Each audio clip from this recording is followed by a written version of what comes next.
Bueno, es un privilegio para mí, un honor poder subir y predicar la palabra de Dios y haber cantado esta última canción que hemos cantado ahora, pues es bastante adecuada para el texto que vamos a meditar hoy, que es el Salmo 51. Si queréis lo podéis ir buscando.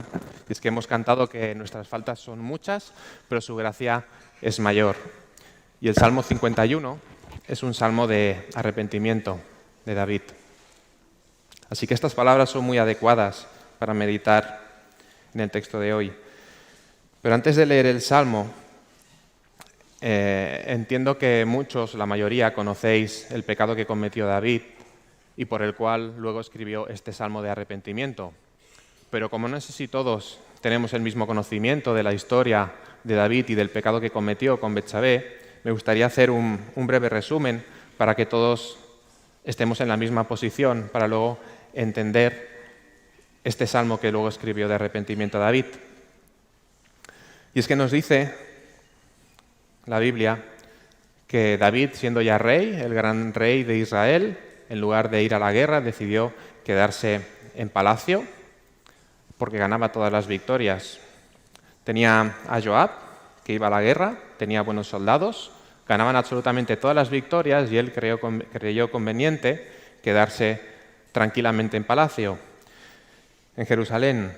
Y estando en palacio, paseando por su palacio, ve a una mujer que se está bañando y que es muy hermosa. Entonces él decide enviar mensajeros y toma a esa mujer sabiendo que está casada. No solamente es una mujer casada, sino que es una mujer casada con Urías, que es soldado de su ejército.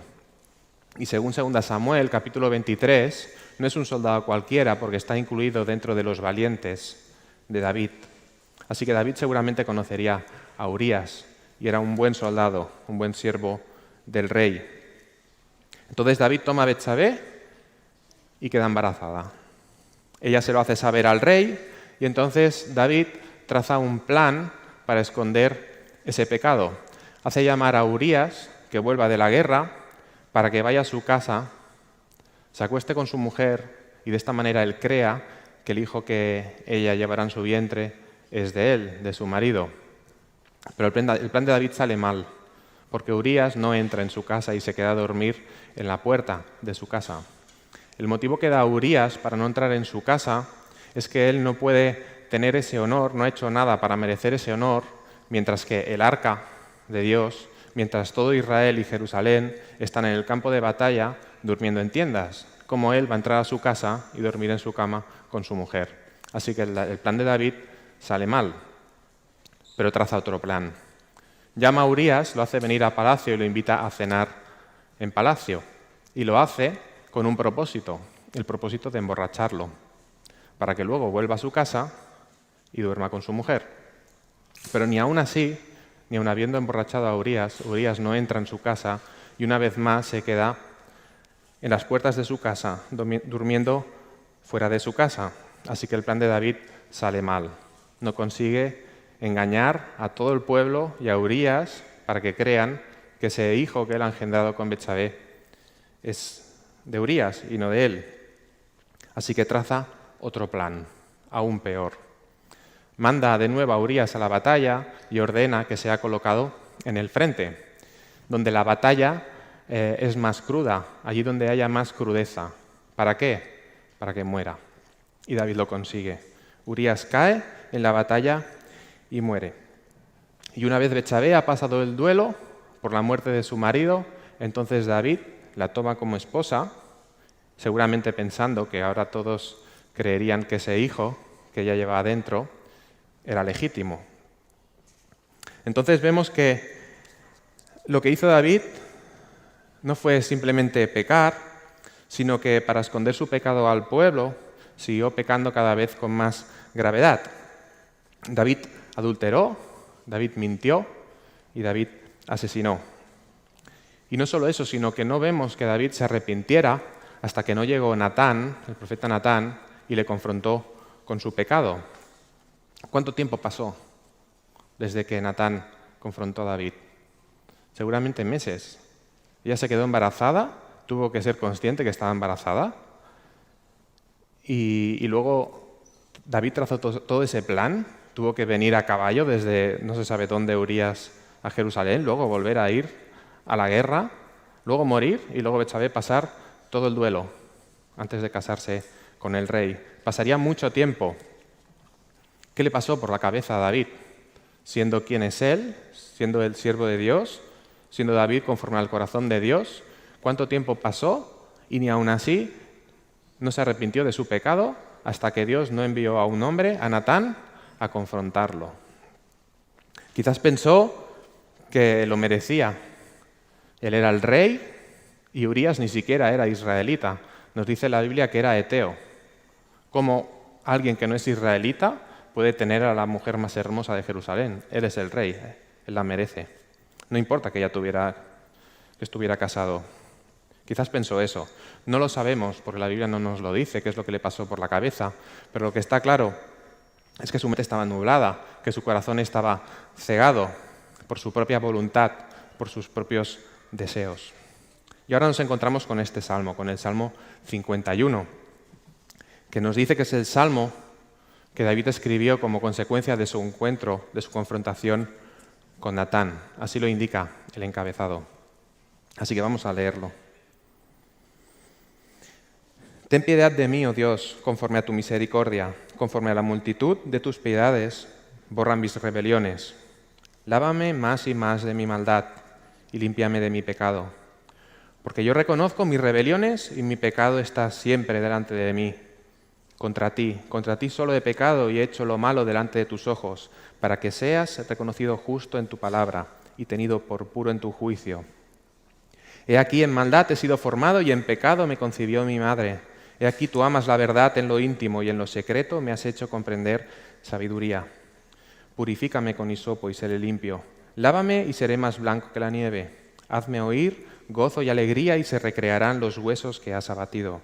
Esconde tu rostro de mis pecados y borra todas mis maldades.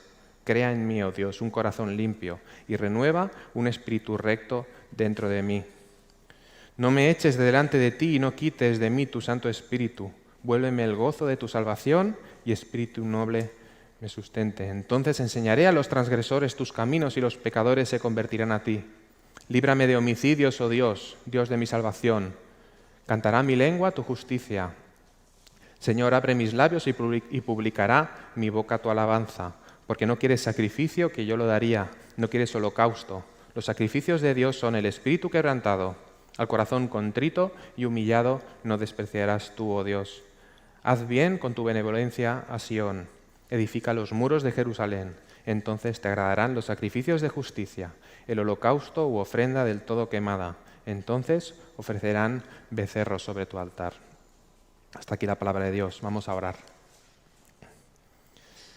Gracias, Padre, por tu palabra, Señor. Gracias porque en ella encontramos la verdad, Señor, y en ella podemos encontrar instrucción, podemos encontrar consuelo, podemos ser confrontados por medio de ella, Señor, y mi oración hoy, Señor, es que tu palabra sea penetrante, Señor, como esa espada de dos filos, Señor, que penetre dentro de nuestro corazón, dentro de nuestra alma, Señor.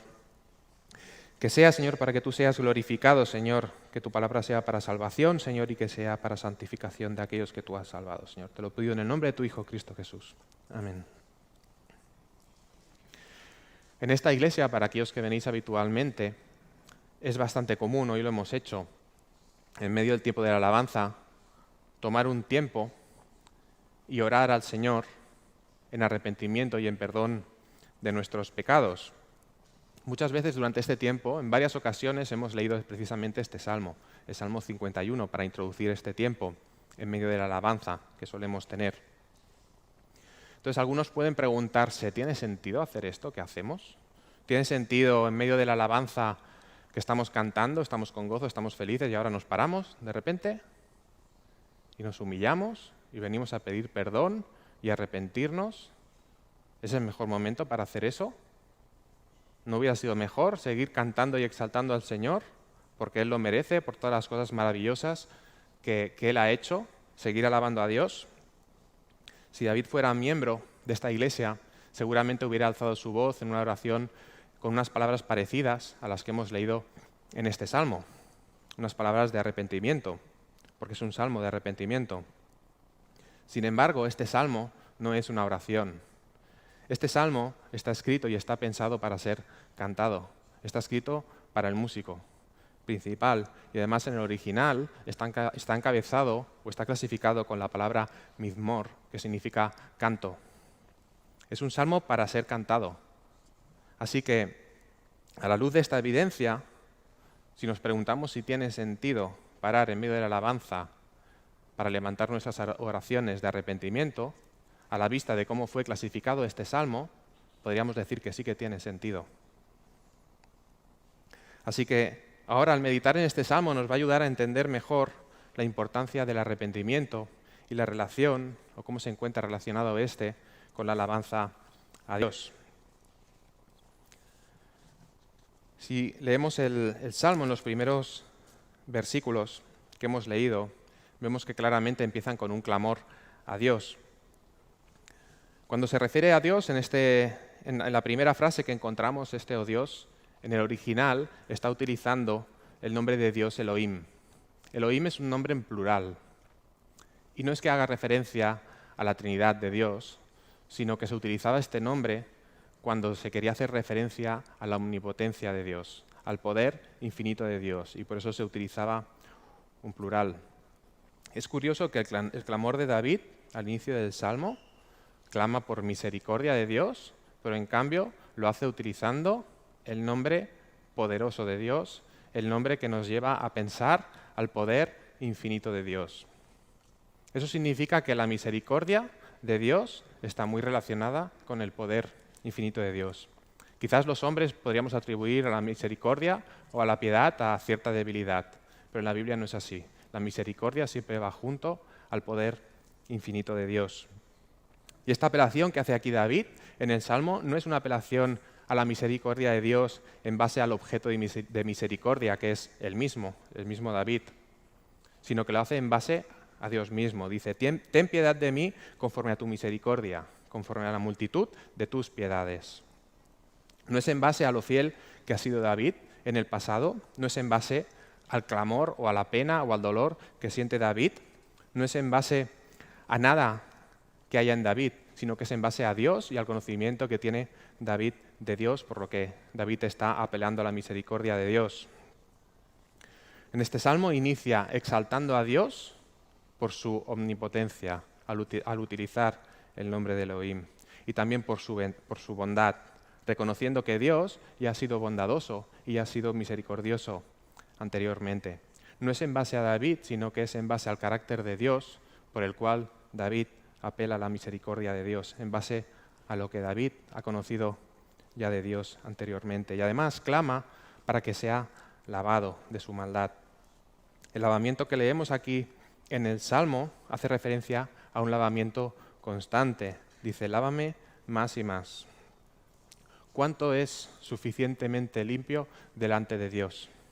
Esa es la pregunta que deberíamos hacernos. Pablo dice en 1 de Timoteo, refiriéndose a Dios, lo describe como aquel que habita en luz inaccesible, a quien ninguno de los hombres ha podido ver ni verá jamás.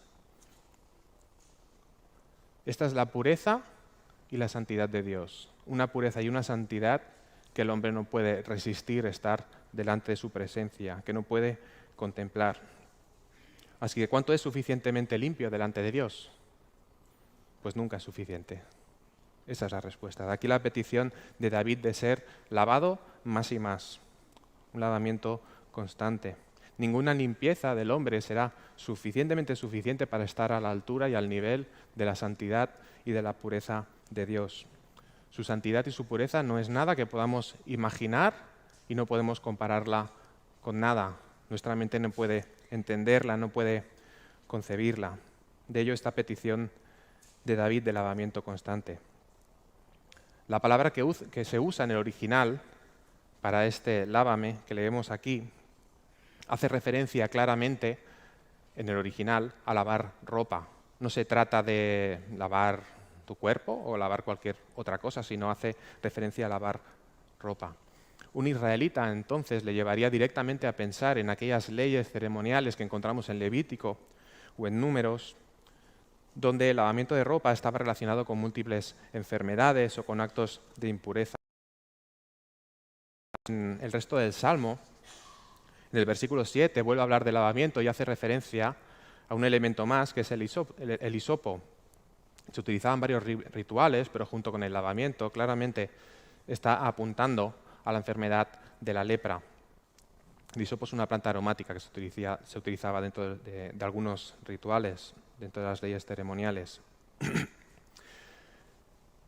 Y es que un israelita llevaría su mente directamente a pensar en la lepra, porque el Salmo está comparando el pecado, o David está comparando su pecado con esta enfermedad, con la lepra. Es una enfermedad que si no se trata, si no se lava, se va extendiendo lentamente por todo el cuerpo y que incluso puede causar la muerte.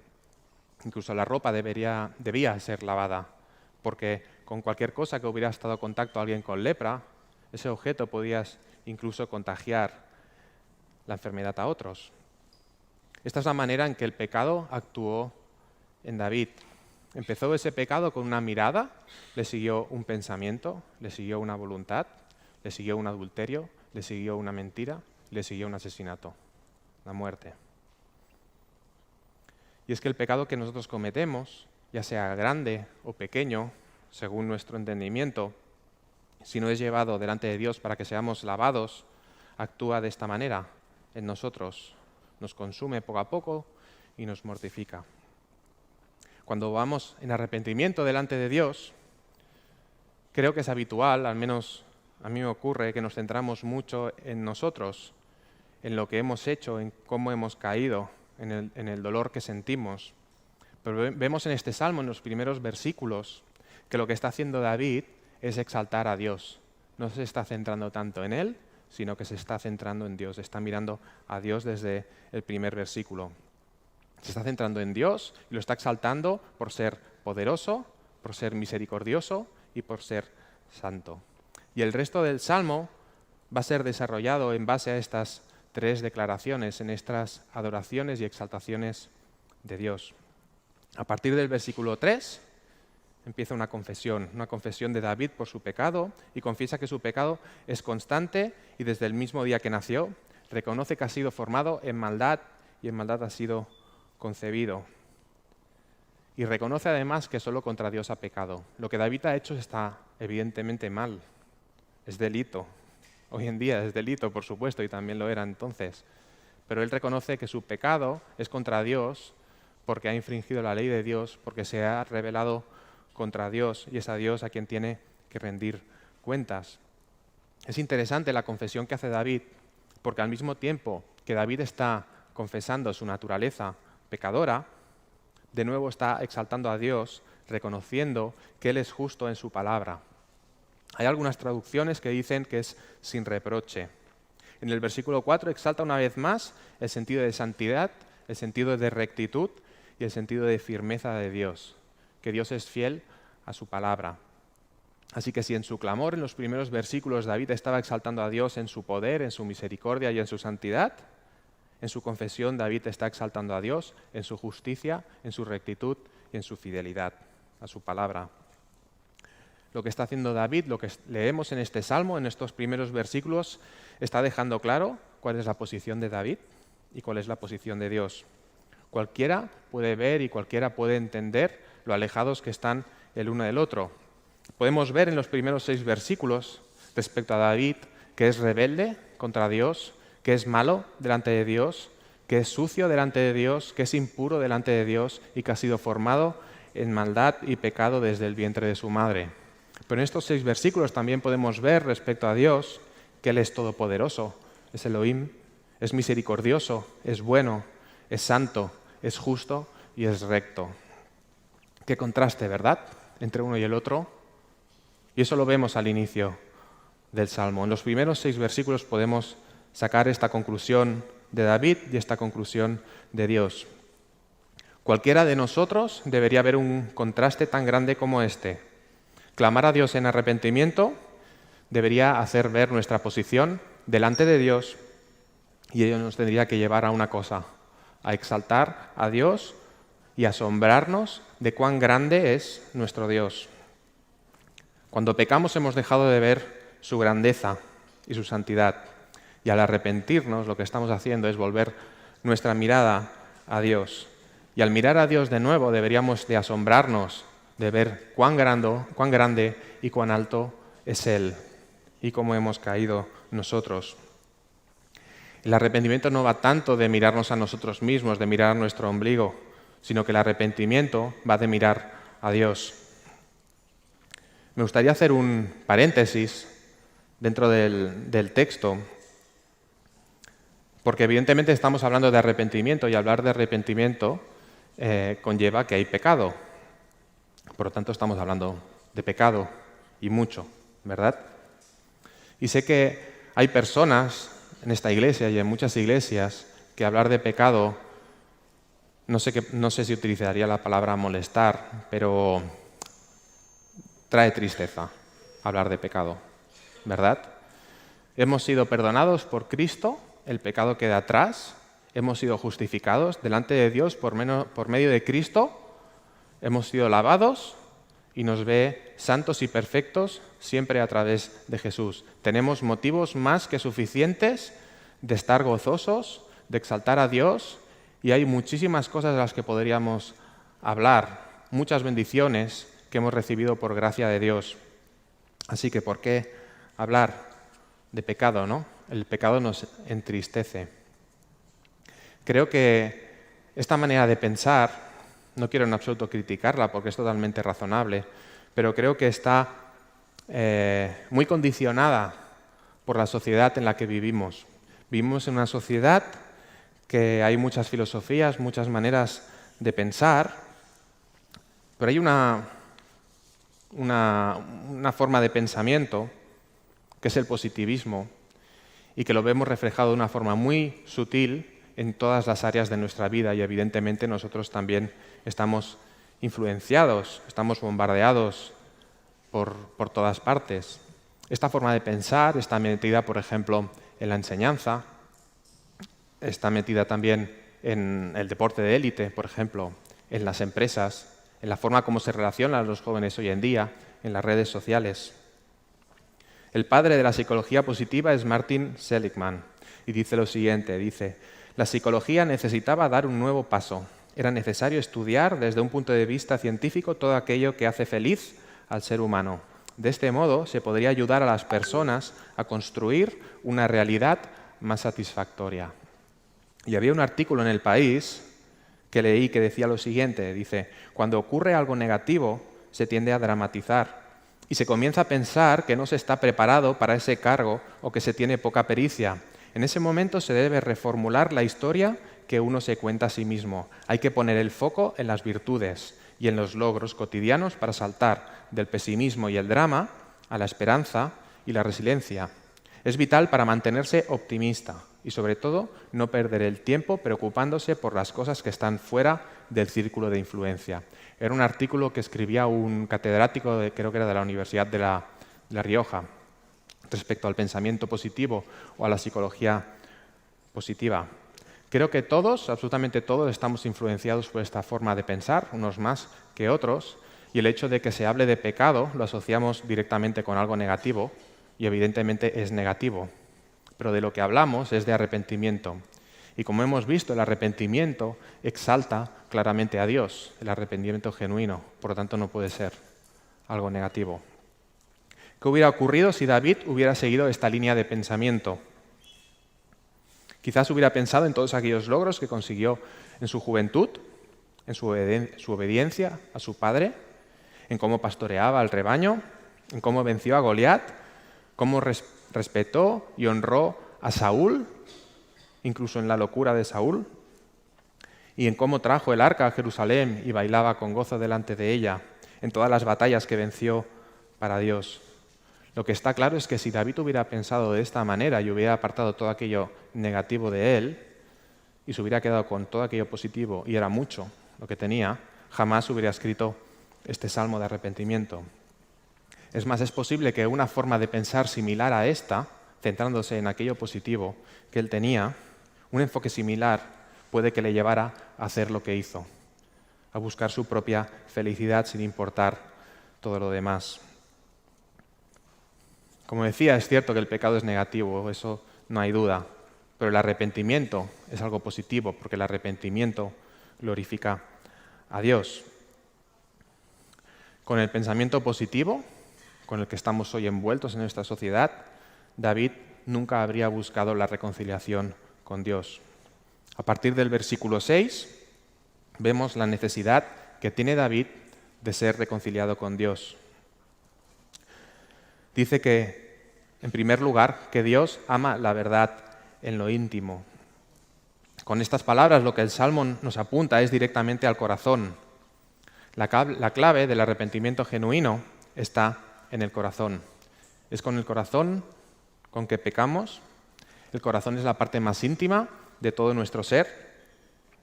Es el lugar donde residen nuestros pensamientos más escondidos. Es también el lugar donde escondemos nuestros ídolos que luego nos llevan a pecar. Pero también es el lugar de donde nace el arrepentimiento genuino. Es el lugar de donde nace la verdadera necesidad de ser reconciliados con Dios. Dice la segunda parte del versículo 6, y en lo secreto me has hecho comprender sabiduría. El principio de la sabiduría, según Proverbios, es el temor al Señor. Y el Salmo nos indica que en lo secreto nos hizo comprender sabiduría. Es en lo secreto y en lo más íntimo donde Dios se revela al hombre en nuestro corazón.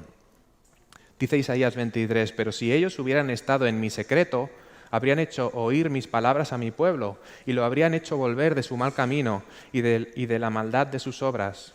¿Soy yo Dios de cerca solamente, dice Jehová, y no Dios desde muy lejos? ¿Se ocultará alguno, dice Jehová, en escondrijos que yo no lo vea? ¿No lleno yo, dice Jehová, el cielo y la tierra? Es en lo íntimo donde Dios se nos revela, donde Dios descubre sus secretos, donde Dios nos enseña sabiduría.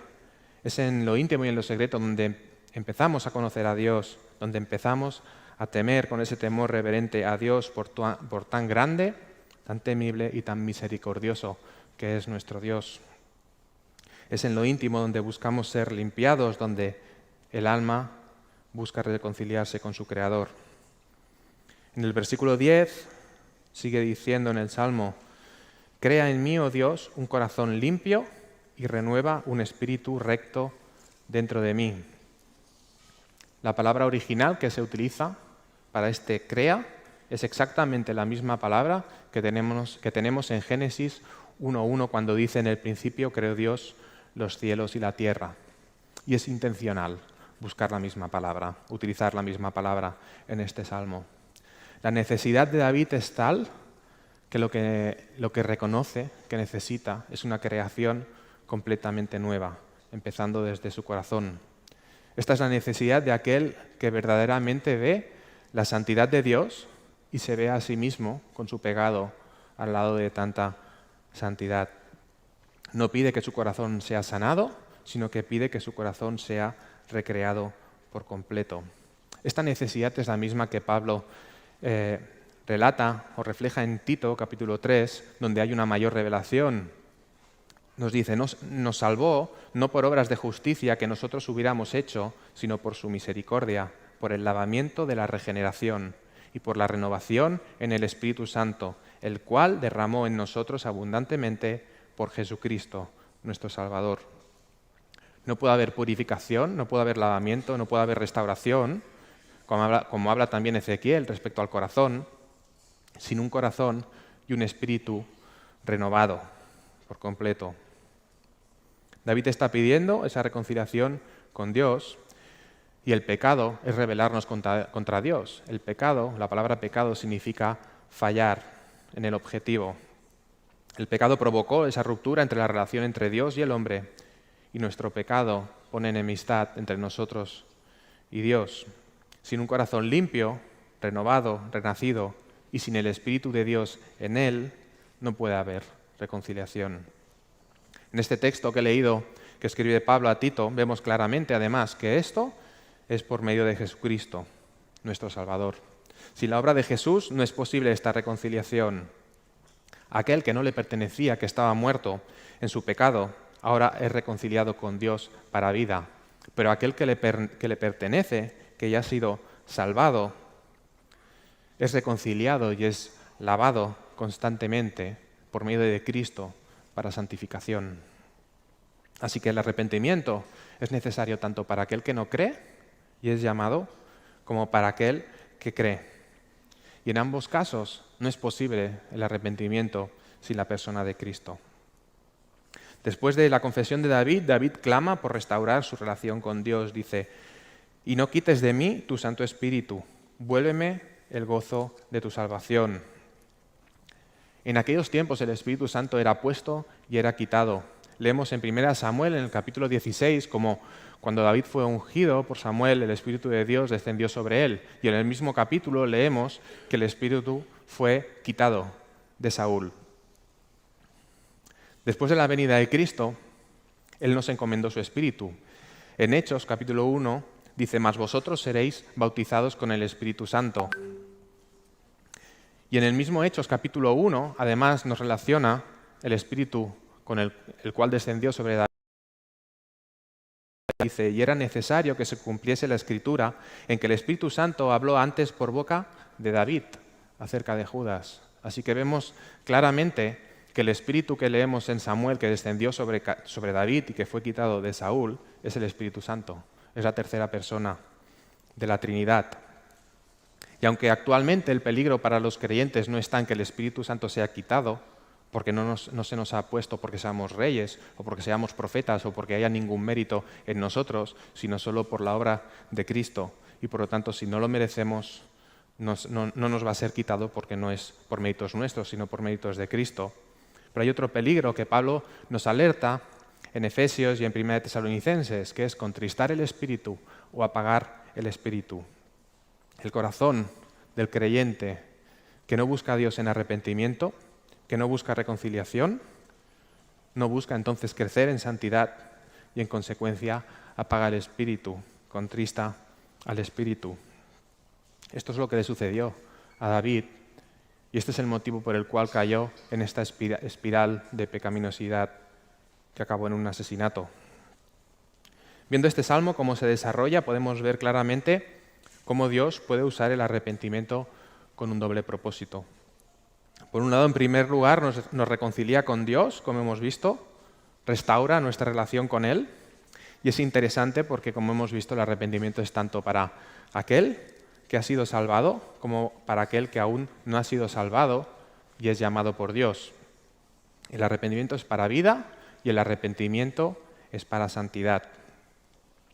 Si eres de los que no les gusta oír tanto hablar de pecado, me parece bien, me parece correcto, pero escucha bien, porque cuando escuches la palabra pecado, no estamos hablando de pecado, estamos hablando de arrepentimiento. Como dice Pablo a los Corintios, porque la tristeza que es según Dios produce arrepentimiento para salvación, de que no hay que arrepentirse, pero la tristeza del mundo produce muerte. Porque he aquí esto mismo de que hayáis sido contristados según Dios, qué solicitud produjo en vosotros, qué defensa, qué indignación, qué temor, qué ardiente efecto, qué celo y qué vindicación. Esto mismo le diría Pablo a David, si lo hubiera conocido. O esto mismo le podría decir Natán a David después de haberlo confrontado y haber visto el arrepentimiento de David. ¿Qué solicitud produjo en ti, David? ¿Qué defensa? ¿Qué indignación? ¿Qué temor? ¿Qué ardiente afecto? ¿Qué celo? ¿Qué vindicación? En la medida que en arrepentimiento clames a Dios como David, vemos que clamó a Dios, lávame más y más, en la misma medida crecerá tu temor a Dios, crecerá tu afecto por Dios y crecerá tu celo por Dios. Y podrás clamar, como vemos en este texto de Pablo, qué gran vindicación he recibido de Dios. Esta exclamación de júbilo y de gozo nos lleva al verdadero objetivo del arrepentimiento. Aunque en primera instancia claramente somos los receptores de esa vindicación, en última instancia y como propósito final de esta obra en nosotros está la exaltación de aquel que nos vindica. Está la exaltación de aquel que tiene misericordia, la exaltación de aquel que nos lava de día en día y la exaltación de aquel que renueva su espíritu en nosotros. Esa transformación que produce el arrepentimiento en nosotros, ese cambio en nuestro corazón, tiene que producir frutos. Y en el Salmo lo vemos en forma de proclamación de la palabra de Dios. Dice en el versículo 13, entonces enseñaré a los transgresores tus caminos, y los pecadores se convertirán a ti. Cantará mi lengua tu justicia. Señor, abre mis labios y publicará mi boca tu alabanza. Fijaros que aquel que antes era transgresor, ahora canta de la justicia de Dios, alaba a Dios. Y además enseña a los que como él han transgredido los caminos de Dios a volverse a Dios, con el propósito de que se conviertan a Dios, con el propósito de que ahora alaben a Dios desde lo profundo de su corazón, con el propósito de que Dios sea exaltado y sea alabado. Vemos a lo largo de la Biblia que muchos llamaron a otros para volverse en arrepentimiento. Aquellos que llamaban al arrepentimiento es porque ellos mismos habían sido arrepentidos y habían sido lavados y por lo tanto ahora podían llamar a otros a volverse a Dios. Ese es nuestro llamado para nosotros, el arrepentirnos y llamar a otros al arrepentimiento, para que Dios sea glorificado, para que Dios sea exaltado, para que Dios sea alabado. Pero en la Biblia encontramos uno que su mensaje fue de arrepentimiento, pero sin embargo él no tenía nada de qué arrepentirse. Ese es Jesús. Jesús decía que no había venido a llamar a justos, sino a pecadores al arrepentimiento.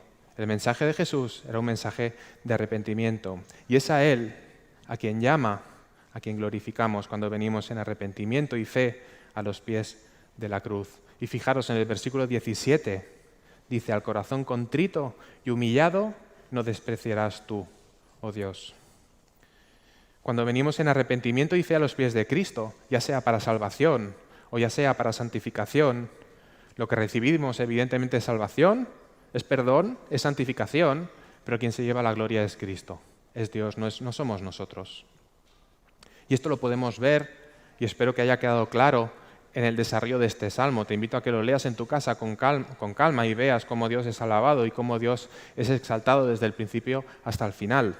Podemos ver en el salmo que Dios es exaltado por ser todopoderoso, por ser misericordioso, por ser bondadoso, por ser justo, por ser fiel a su palabra, por ser santo, por ser recto, por ser puro. Cuánta alabanza, ¿verdad? Cuántas palabras de alabanza. ¿Quién podría pensar que después de haber pecado como pecó David y de haber sido confrontado por Natán, de haber sido necesario que una persona fuera a hablar con él, a descubrir su pecado porque él no era capaz de volver su mirada a Dios, surgieran del corazón tantas palabras y tanta alabanza y tampoco se centraran en él, en su pena, ¿verdad? El verdadero arrepentimiento no tiene tanto que ver con mirarnos a nosotros mismos, sino con mirar a Dios, en admirar su altura, su grandeza y su majestad.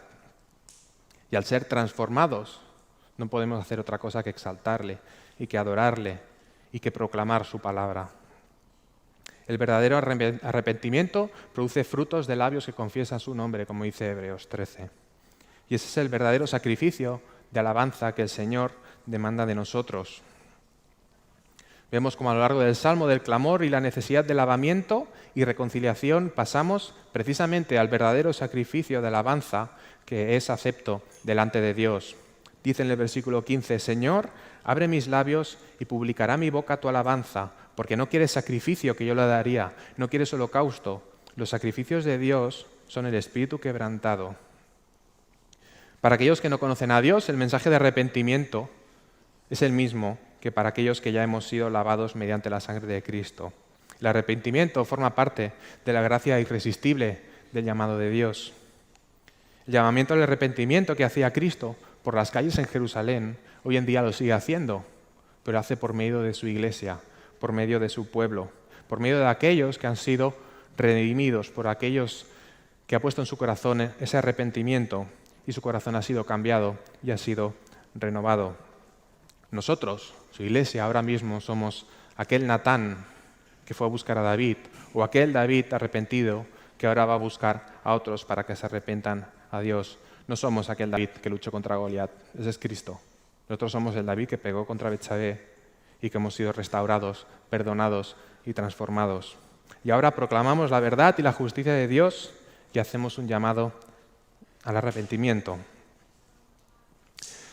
Jesús anunció que volvería y volverá, pero cuando vuelva no será para predicar por las calles aquel llamado al arrepentimiento del que hablábamos, sino que volverá y lo hará como juez. Y el arrepentimiento formará parte de una gracia del pasado. Ahora es el tiempo de arrepentimiento. Cuando Jesús vuelva ya no habrá más arrepentimiento. Y no habrá más arrepentimiento simplemente porque no podrás arrepentirte, porque tu corazón no será transformado, no será cambiado. Por lo tanto, no habrá ningún arrepentimiento. Este salmo finaliza haciendo referencia a los muros de Jerusalén en los últimos versículos. Los muros de una ciudad amurallada hacen referencia o nos hacen pensar en seguridad y en paz. Estar dentro de los muros significa que estamos seguros. Dentro no hay enemigo. El enemigo está fuera y no puede entrar. En Apocalipsis 22 leemos: bienaventurados los que lavan sus ropas para tener derecho al árbol de la vida y para entrar por las puertas de la ciudad. Esta es la petición con la que iniciaba David este salmo, el ser lavado. Y una vez que seamos lavados, entonces nuestro Señor nos hará entrar por las puertas de la ciudad, por las puertas de Sion, con nuestro Señor y Salvador. Y entonces estaremos a salvo por siempre. Allí ya no habrá pecado, no habrá dolor, no habrá llanto. Y nuestra ofrenda entonces, nuestro holocausto de alabanza, será perfecto, porque ya habremos sido lavados por completo. Seremos blancos como la nieve. Nuestra alabanza será completa, nuestra alabanza será perfecta delante del trono, delante del Cordero de Dios, por medio del cual veremos que hemos sido lavados, hemos sido curados y hemos sido sostenidos hasta el final por medio de su poder hasta ese glorioso día.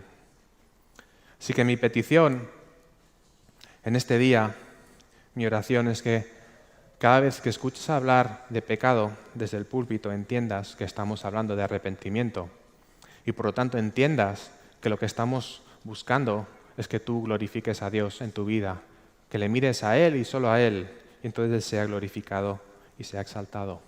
Cuando te sientas señalado por nuestro dedo y creas que señalamos tu pecado, no estamos señalando tu pecado, estamos señalando a Cristo. Es a Él a quien señalamos y es Él el único que merece llevarse toda gloria y toda la honra. Que entiendas que el arrepentimiento es para la alabanza de su gloria y que por medio de Él seas transformado y Él sea glorificado. Amén. Vamos a orar. Señor, queremos darte toda la gloria, toda la honra a ti, Señor. Y tú has dado tus medidas de gracia, Señor, para que eso sea posible a través de Jesucristo, Señor. Ayúdanos a meditar en tu palabra, Señor, y a entender, Señor, que hemos sido creados para que tú seas glorificado. Ayúdanos, Señor, a mirarte a ti, Señor, a no centrarnos en nosotros, Señor, ni aun cuando pecamos, Señor, que no nos centremos en nuestro dolor, en nuestro pesar, que es cierto que estás, Señor, pero que te miremos a ti y veamos lo alto, lo grande, lo sublime y lo misericordioso que eres, Señor, que tú eres poderoso, Señor, para perdonarnos, Señor, que tú fuiste poderoso, Señor, para venir, Señor, a este mundo, a hacerte hombre, morir en la cruz, Señor, y resucitar, Señor. Tú has sido poderoso, Señor, para vencer a la muerte, Señor, y eres poderoso para justificarnos y eres poderoso para sostenernos hasta el final, Señor, hasta el día que tú vengas, Señor. Te pido, Señor, que tú traigas salvación, Señor, para aquellos que no te conozcan, Señor. Tú tienes poder, Señor, para cambiar su corazón de piedra, Señor, en un corazón de carne que te busque, Señor, que clame a ti por lavamiento, Señor. Esa es mi oración, Señor, que tú traigas salvación, Señor. Y para aquellos que creemos, Señor, que tú traigas santificación, Señor. Que seamos conscientes, Señor, de la necesidad de ser santificado porque tú eres un Dios santo, Señor, que habita en luz inaccesible, Señor. Sabemos, Señor, que tú nos santificarás por completo, Señor, pero queremos, Señor, que esto empiece aquí, Señor. Queremos servirte, Señor, queremos honrarte, queremos glorificarte y queremos exaltarte porque tú eres santo, Señor, y tú has creado las cosas. Gracias en el nombre de Jesús. Amén.